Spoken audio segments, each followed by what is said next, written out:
그라운드 제로라는 단어가 있습니다. 원래는 군대 용어로 폭탄이 터진 중심지, 폭탄이 터져서 파인 구덩이를, 뭉덩이를 그라운드 제로라고 그렇게 부릅니다. 1945년 인류 최초의 원자폭탄, 핵폭발 실험이 있던 그 자리, 어마어마한 구덩이가 생긴 그 지점을 부른 용어가 바로 그라운드 제로라는 단어라고 합니다. 폭발의 충격과 열로 모든 것이 완전히 부서져 사라진 지점을 그라운드 제로라고 말합니다. 미국 역사상 가장 비극의 하나인 9/11 테러 현장, 세계 무역센터가 무너진 지점을 우리는 그라운드 제로라고 부릅니다. 그런데 이 모든 것들이 사라지고 파괴된 완벽한 절망의 지점을 우리는 가보면 어느새 정말로 거대하고 새로운 변화와 희망의 그런 출발이 이루어진 것을 보게 됩니다. 그래서 요즘에는 그라운드 제로라는 단어가 새로운 완벽하게 사라지고 절망의 자리로부터 새롭게 시작되고 변화되고 출발되는 지점을 그라운드 제로라고 그 의미를 바꾸어 부른다고 합니다. 하나님이 사용하신 위대한 신앙인들도 한결같이 모든 것이 사라졌거나 또는 무너져버린 그라운드 제로에서 시작한 사람들입니다. 75세의 본토 친척 아버지 집을 떠나 오직 하나님께서 지시하실 땅을 바라보고 떠났던 아브라함이 그랬고, 아버지 야곱의 모든 사랑으로 입혀졌던 채색 옷이 벗겨져 찢겨지고 맨발로 쇠사슬에 묶여 혈혈 단신으로 낯선 나라의 노예로 팔려갔던 요셉이 그랬습니다. 다윗도 잘 나가던 사울 왕의 사위였고 이스라엘 최고 사령관의 자리에서 하루아침에 도망자로 13년을 광야 동굴에서 짐승처럼 살아야만 했습니다. 다니엘도 마찬가지로 나라도 멸망하고 쇠사슬에 묶여 두 눈이 뽑힌 왕과 함께 전쟁 포로로 끌려갔습니다. 예레미야도 느헤미야 선지자도 그랬습니다. 아마도 에스더 왕비도 네가 페르시아 왕비가 된 것은 바로 이때 사용되기 위함이다 라는 모르드게의 말에 따라 죽으면 죽으리라 라고 고백하고 아하수로 황제에게 나아가는 그 왕비의 자리와 목숨을 완전히 내려놓고 유대인을 구원하기 위해 황제에게 나아가는 그 삶도 바로 그라운드 제로라고 말할 수 있을 것입니다. 예수님의 모든 제자들도 자신들이 가지고 있던 모든 것, 지위나 심지어는 부모나 배와 그물과 잡은 물고기, 또 어떤 거지는 자기가 입고 덮고 깔고 자던 유일한 재산인 겉옷을 버리고 예수님을 따라갑니다. 완전한 제로 상태에서 주님을 따르기 시작합니다. 우리는 비움으로 하나님의 은혜와 능력과 축복을 채울 수 있기 때문일 것입니다. 밤새도록 물고기를 잡다 허탕을 친 그날 아침, 허탈함과 실망으로 빈 그물을 정리하던 베드로에게 예수님이 찾아오십니다. 그때 베드로는 자신의 평생 어부의 전문 지식과 경험, 한 마리도 잡지 못한 물고기 때문에 피곤한 육체, 그리고 물고기를 못 잡았다고 마치 비웃는 것 같은 목수인 예수님이 이래라 저래라 하는 자존심과 상처의 감정을 완전히 내려놓고 자기는 사라진 그런 상황에서 예수님의 말씀으로 새롭게 시작합니다. 말 그대로 지로인 상태에서 깊은 데로 가서 그물을 던지게 됩니다. 지난밤의 실패는 물론 그물이 찢어질 만큼 두 배가 무거워 가라앉을 만큼 엄청난 물고기를 잡는 기적을 경험합니다. 그런데 놀랍게도 이때 베드로는 주님이 잡게 해주신 그 엄청난 물고기, 기적의 물고기를 팔아서 부자가 됐다는 얘기가 아니라 그 기적을 경험하고 나서 베드로는 이번에는 아예 앞으로 물고기를 잡을 배와 그물과 심지어는 자기 가족까지 버리고 주님을 따라 나서게 됐다는 것입니다. 오히려 기적 때문에 부자가 된 게 아니라 기적을 보여주신 주님께 모든 것을 내려놓고 비우고 말 그대로 제로, 영의 상태에서, 완벽한 비움의 상태에서 주님을 따라 나섰다라고 하는 것입니다. 오늘 본문도 모세는 그라운드 지로에서 시작한 사람이 분명합니다. 이집트 제국의 공주의 아들이라는 모든 권력과 영광을 버리고 광야에서 도망자 양치기로 40년을 삽니다. 이제 모세에게 남은 것이라고는 양치기로 살아가는데 그 험한 바위산을 걸어다니는데 필요한 신발을 벗기시고 유일한 생계수단이었던 양치기 지팡이를 땅에 던지게 하심으로 완전한 지루에서 시작하게 하십니다. 그런데 이제 신발과 지팡이마저 하나님께 드리게 되자 그때부터 모세가 신은 신발은 하나님의 구원의 역사를 이루기 위해 걸어가는 신발이 되고, 그리고 양치기 지팡이는 하나님의 지팡이로 그렇게 불리게 됩니다. 실제로 출애굽기 4장 7절, 너는 이 지팡이를 손에 잡고 이것으로 이적을 행할지니라. 20절, 모세가 애굽으로 돌아가는데 모세가 하나님의 지팡이를 손에 잡았더라. 하나님께 완벽하게 벗고 던져버린 그의 신발이 이집트에 가서 이스라엘을 구원하고 하나님의 나라로 인도하는 사명의 신발이 되었고, 그가 평생 가지고 있던 생계수단이었던 양치기 지팡이는 어느새 홍해바다를 가르고 반석에서 생수를 내게 하는 이집트의 10가지 기적을 행하는 하나님의 지팡이로 변화되었다는 것입니다. 언제요? 그것마저 하나님 앞에 내려놓고 완벽한 지로, 없음에서, 비움에서 시작됐을 때 하나님이 능력과 은혜로 부어주시고 채워주셨다는 것입니다. 하나님의 지팡이를 든 모세의 인도로 430년 만에 이집트 노예에서 해방되어 가나안으로 향하는 이스라엘, 우리는 참 자유로운 하나님 백성이다라며 젖과 꿀이 흐르는 가나안을 향해 걸어갑니다. 하나님은 이때 구름 기둥과 불 기둥으로 이스라엘을 인도해 주십니다. 그런데 그 구름 기둥과 불 기둥으로 따라가는데 하나님의 구름 기둥과 불 기둥이, 여러분 보면 북쪽에 지중해라는 바닷가 옆에 푸른 색으로 되어 있는 아주 편안하고 넓은 길을 기어이 버려두고 밑에 노랗게 된 험한 바위와 돌과 모래뿐인 그 죽음의 사막 쪽으로 돌아가게 하셨다라고 하는 것입니다. 하나님께서 구름 기둥과 불 기둥으로 인도하셔서 이집트를 떠났는데 인도한 곳에 가보니 홍해바다였다는 것입니다. 여러분 보다시피 이집트에서 가나안까지 갈 때 육지로 얼마든지 갈 수 있었는데 왜 굳이 기어이 홍해바다 쪽으로 이스라엘을 먼 길로 바다를 건너가게 하실까요?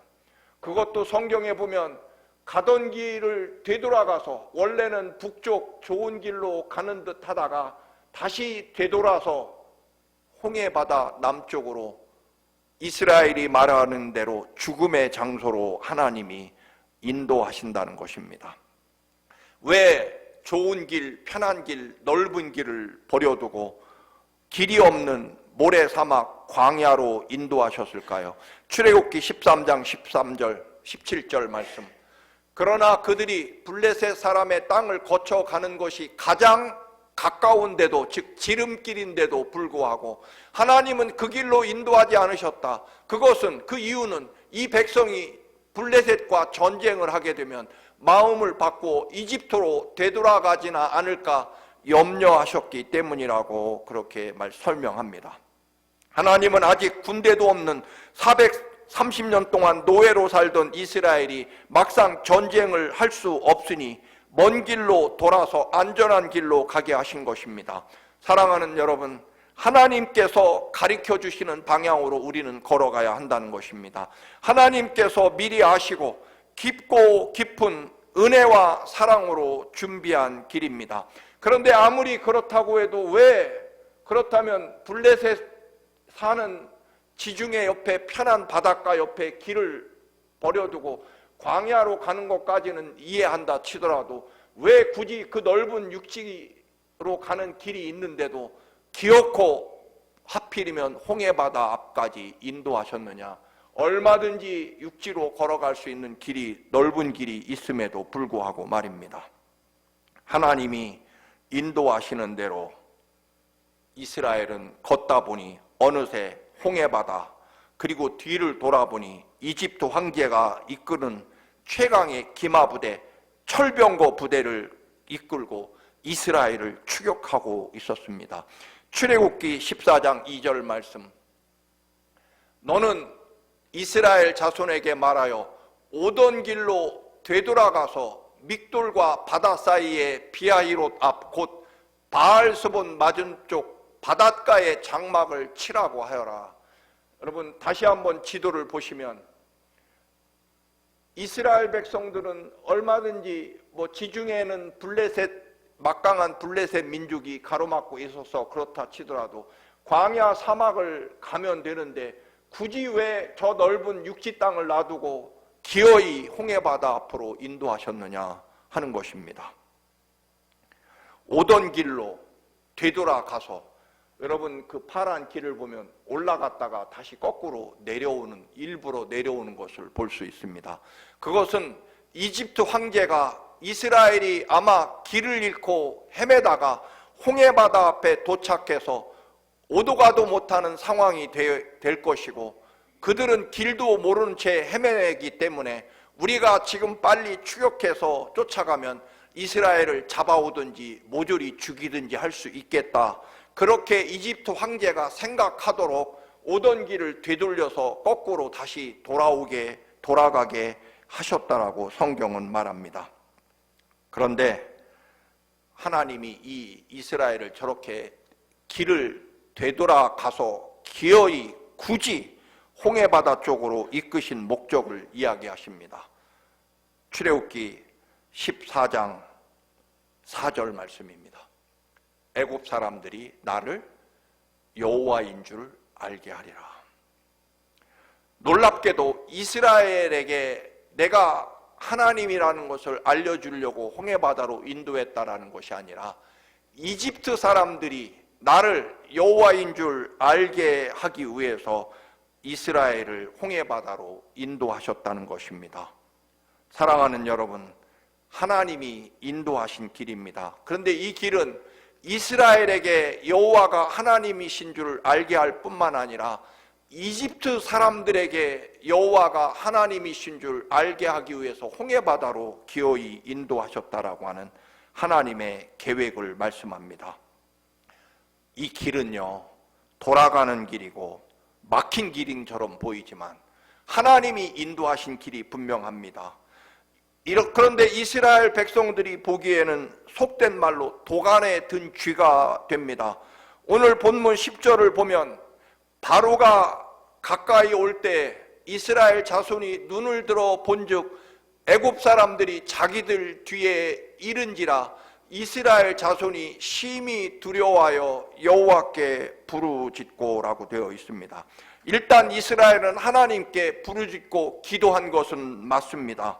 그러나 부르짖고 기도하기는 했지만 결과는 원망하고 밤새도록 통곡합니다. 즉 현실의 어려움을, 절망을 기도가 이기지 못했다 하는 것입니다. 그들은 말합니다. 이집트에는 우리가 묻힐 땅, 묘지로 쓸 땅이 없어서, 묘지가 부족해서 우리를 여기까지 데리고 와서 죽게 하느냐라고 통곡합니다. 사랑하는 교우 여러분, 어떤 절망과 어려움에 봉착했을 때 하나님의 백성인 여러분은 이렇게 말하시기를 바랍니다.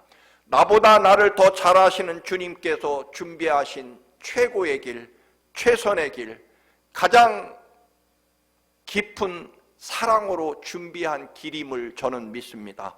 십자가에서 나 같은 죄인을 대신해 죽으신 주님께서 저를 어떻게 살리셨는데, 어떻게 구원하셨는데 겨우 이만한 일로 저는 죽지 않을 것을 분명히 알고 있습니다.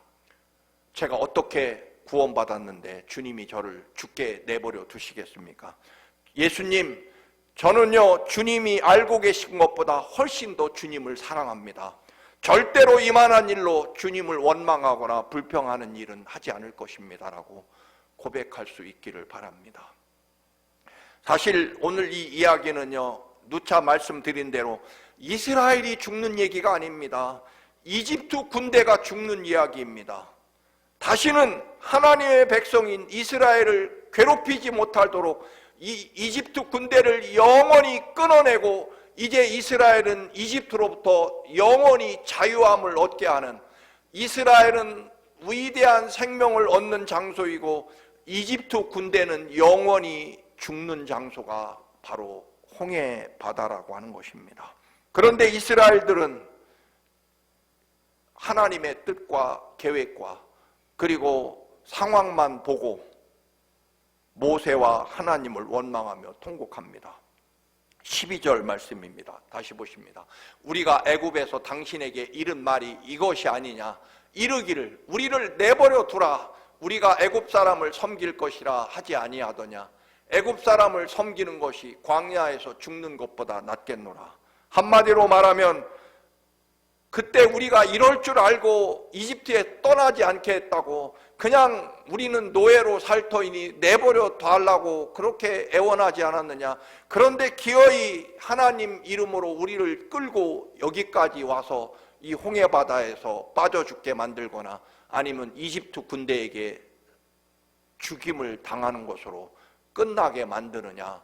그때 그래서 이럴 줄 알고 우리는 안 간다고 하지 않았느냐 하는 원망의 말일 것입니다. 한국의 중학교에서 급식 조리사로 일하시는 한 아주머니의 이야기를 듣고 충격을 받은 적이 있습니다.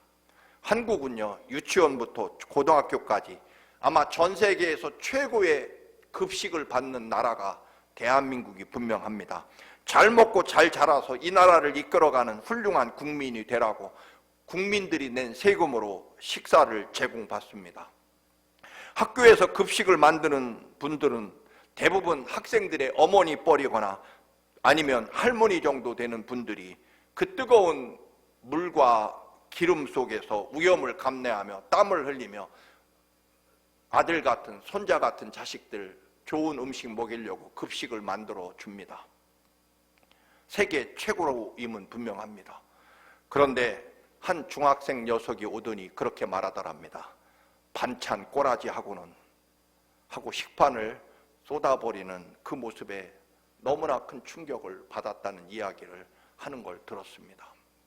여러분, 반찬 꼬라지하고는, 여러분, 이 아이의 영혼과 삶은 누가 그렇게 만들었을까요? 분명히 그의 부모나 사회에서 어른들이 하는 말을, 태도를 분명히 배웠을 것입니다. 사실 그 밥은 국가의 세금으로 잘 먹고 잘 자라다오 하는 감사의 식판이지, 여러분. 어떻게 그 점심 급식을 놓고 반찬 꼬라지하고는 이라는 이 말을, 언어를 사용할 수 있다는, 물론 일부겠지만 요즘 아이들의 그 삶과 영혼의 모습을 볼 수 있다라고 하는 것입니다. 여러분, 그 음식 앞에 왜 감사하지 못할까요? 뭐 때로는 자기 마음에 안 들고 자기 입맛에 맞지 않는 부실한 음식이 어느 날은 나올 수도 있겠죠. 그런데 여러분, 매일매일 공급해 주시는 그 급식에 고맙습니다라고 말해야지, 어떻게 반찬 꼬라지하고는 이라는 말을 거기까지 할 수 있느냐라고 하는 것입니다. 그러면 우리의 믿음은 어떨까요, 여러분?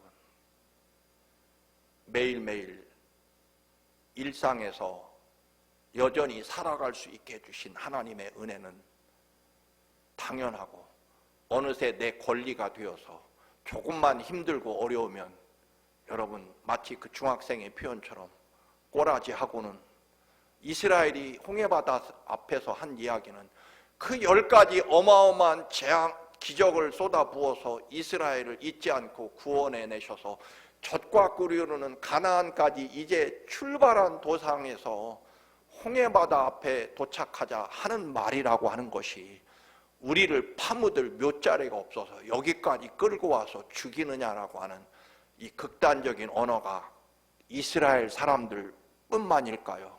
사실은 오늘 우리들이 수없이 반복하는 하나님 앞에 내뱉는 불신앙의 언어이며 고백인 것은 분명합니다. 그런데요, 홍해바다는요, 다시 말씀드리면 이스라엘이 영원히 사는 장소고, 이집트 군대가 영원히 죽게 하시려고 홍해바다로 이스라엘을 인도하신 것입니다. 이스라엘이 홍해바다로 와야 이집트 군대도 따라올 것이고, 이제 하나님은 홍해바다에 그 위대한 구원의 길을 바닷속에 준비해 놓고 계획해 놓으셨기 때문에 이스라엘을 인도하신 것 아니겠습니까? 근데 그저 눈앞에 보이는 바다와 뒤에 쫓아오는 이집트의 철 병거 부대만 보고 묫자리가 없어서 우리를 여기 와서 죽게 하느냐라고 하는 이 말, 여러분, 물론 우리는 종종 나는 그 정도는 아니야 라고 스스로 변명할지 모르지만, 여러분, 우리도 살아가면서 십자가에 흘리신 보혈의 은혜를 외면하고 얼마나 많은 불신앙과 인간적인 감정과 기분에 따라 불신앙의 언어를 내뱉으며 사느냐. 그런데 놀라운 것은 하나님이 우리의 입에서 나오는 모든 고백을 다 들으신다는 것입니다. 다른 이야기입니다만, 어릴 때 자전거를 배울 때 정말 처음에 이해가 안 되는 것이 하나 있었습니다. 왜 넘어지려고 하면 넘어지지 않도록 반대쪽으로 핸들을 틀어야 될 것 같은데, 그게 우리의 상식 아닙니까? 이쪽으로 넘어지려면 얼른 이쪽으로 몸을 틀고 핸들을 이쪽으로 꺾어줘야 될 것 같은데, 넘어지지 않게. 근데 놀랍게도 자전거를 배울 때 보면요, 넘어지려는 쪽으로 핸들을 틀어서 처음에는 자세를 안정시킨 다음에 다시 방향을 틀어야 됩니다.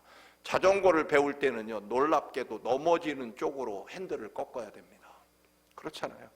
또 스키를 배울 때도 그렇더라고요. 스키를 탈 때도 여러분, 넘어지려고 하면요, 넘어지는 쪽으로 얼른 방향을 더 틀어줘야 여러분 넘어지지 않으려고 넘어지는 쪽 반대로 몸을 틀었다가는 더 큰 사고가 나는 것을 보게 됩니다. 여러분, 때로는 고난과 시련이 오히려 하나님의 위대한 생명과 은혜의 방향일 때가 있다는 것입니다. 하나님이 인도하시는 방향으로 우리의 삶의 핸들을 꺾어야 된다는 것입니다. 하나님께서 기적을 행하시기 전에 하신 말씀은 무엇입니까? 두려워 말고 가만히 서서 하나님이 어떻게 역사하시는지 지켜보라고 하십니다. 그것은 이집트 군대가 다시는 내 백성 이스라엘을 추격하지 못하도록, 괴롭히지 못하도록, 영원히 홍해바다에 빠져 죽을 사람들은 이집트 군대지 이스라엘이 아닙니다. 이스라엘은요, 영원히 이집트로부터 해방되고 다시는 이집트에게 괴롭당하지 않는, 이집트를 끊어내는 장소, 이집트의 죽음의 장소가 홍해바다지 이스라엘이 아니라는 것입니다. 여러분, 어떻게 이 홍해바다를 건널 수 있을까? 이것이 누구 때문일까? 우리는 그렇게 어려운 일에 봉착하면 꼭 이게 누구 탓이고 또 어떤 수단과 방법을 동원해서 이 위기를 헤쳐나갈까? 우리는 그렇게 질문합니다. 그리고 안 되면 원망하고 절망하게 됩니다. 믿음의 사람은요, 누구 때문에 어떻게라고 물어서는 안 됩니다.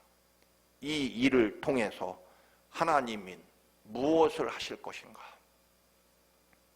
하나님은 왜 내게 이 길을 허락하셨을까? 그리고 하나님은 나에게 이 길을 통해서 무엇을 주시려고 하실까? 왜냐하면 하나님의 계획이 지금 내가 봉착하는 환경과 상황보다 훨씬 더 중요하기 때문에 우리는 잠잠히 기다리는 것입니다. 그래서 잠잠히 하나님이 이루실 구원의 역사를 바라보라고 명령하십니다. 우리가 할 일은 문제에 집중하는 것이 아니라, 환경에 집중하는 것이 아니라 하나님께 집중하는 것, 그것이 우리의 할 일이고 믿음이라는 것입니다. 그리고 앞으로 나아가라고 합니다. 홍해바다를 향해 걸어가라고 하십니다. 마치 자전거를 탈 때 넘어지는 방향으로 오히려 핸들을 꺾어야 되는 것처럼 우리는 하나님이 예비하신 홍해바다 속에 하나님의 뜻과 구원이 있음을 믿고 홍해바다를 향해 오히려 걸어가야 된다는 것입니다. 그래야 이집트 군대도 따라 들어오기 때문일 것입니다. 언젠가도 외쳤습니다만 다시 한번 우리 하나님 앞에 고백하시기를 바랍니다. 1. 같이 읽습니다. 시작. 하나님이 인도하시는 대로 간다. 2. 하나님이 인도하실 때 간다. 3. 하나님이 인도하시는 곳으로 간다. 4. 역사하실 때까지 잠잠히 기다린다. 사랑하는 여러분, 하나님이 인도하시는 방법에 따르시기를 축원합니다. 하나님이 인도하실 그때 우리는 걸어가시기 바랍니다. 하나님이 인도하시는 곳으로 가시기 바랍니다.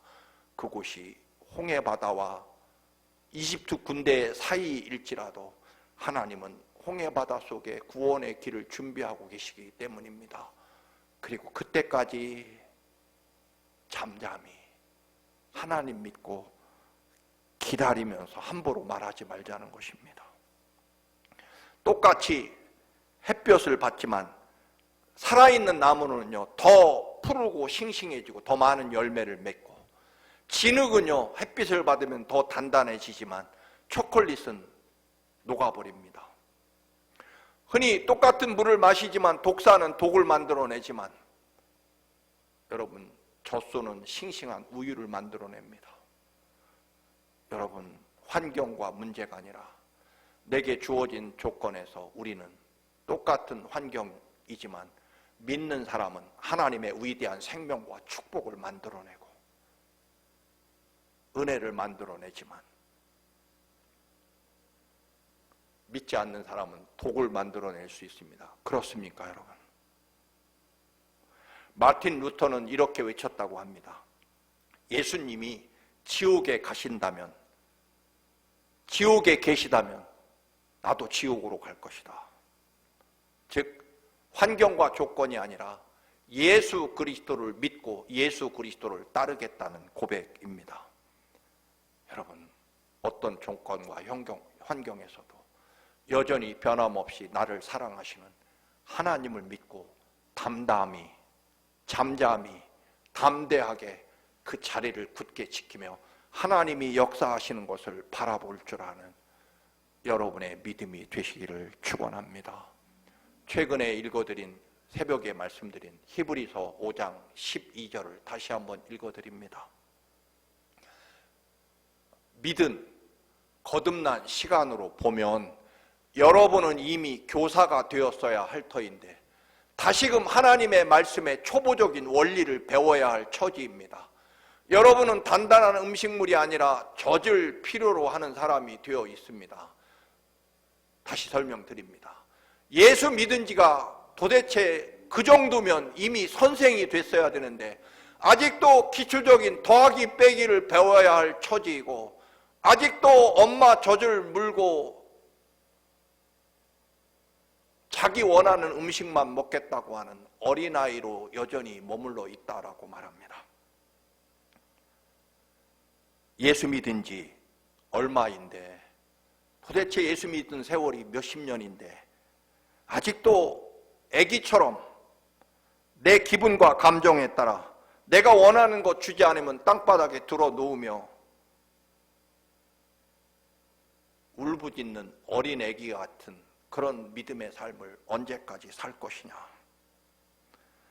아직도 예수 믿은 지가 얼마인데 예수님의 마음을 헤아리고 예수님의 사랑이 어떠한지를 믿고, 그래서 우리도 예수님과 같이 죽고 예수님과 같이 살겠다는 그런 위대한 믿음으로 담대하게 잠잠히 그 어떤 순간에도 요동치 않고 하나님의 역사와 은혜를 기다릴 줄 아는 그러한 믿음의 삶을 살아가자는 것입니다. 제발 내가 원하는 거 받지 못한다고, 내가 원하는 대로 되지 않는다고, 기분 나쁘다고, 조금 아프다고 땅바닥에 드러누워 여러분 울부짖는 어린아이의 믿음이 아니라 이제는 어른과 같은 성숙한 믿음으로 웬만한 일에는 꿈쩍도 하지 않는 담대한 하나님의 자녀로 서시는 여러분의 믿음이 되시기를 주님의 이름으로 축원합니다. 아멘. 걸어가신 주님, 담대하게 하옵소서. 잠잠히 하나님의 역사와 은혜를 기다리게 하옵소서. 때로는 우리의 모든 것을 비우고 판단을 내려놓고 아버지 지로에서 주님의 은혜를 채우기를 기다릴 줄 아는 성숙한 믿음의 사람으로 서게 하옵소서. 예수님의 이름으로 기도드립니다.